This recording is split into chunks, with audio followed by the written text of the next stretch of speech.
పొద్దు పొడవక ముందే లేచే వాళ్ళ కథలు అందరికీ కనిపించవు. కానీ ప్రతి ఇంటి వెనకాల ఒక అలసిన మనసు ఉంటుంది. చిరునవ్వుతో ముందుకు సాగే ఒక జీవితం ఉంటుంది. ఇది నా కథ. ఈ సీతాలు కథ.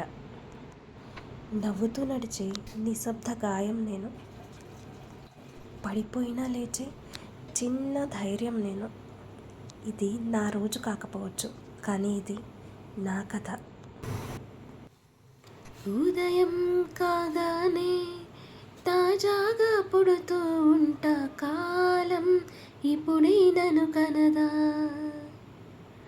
అనగనగా అంటూనే ఉంటా, ఎప్పుడు పూర్తవనే అవక తుదిలేని కథ నేనుగా. గాలివాటంలాగా ఆగే అలవాటే లేక, కాలు నిలవదు ఏ చోట, నిలకడగా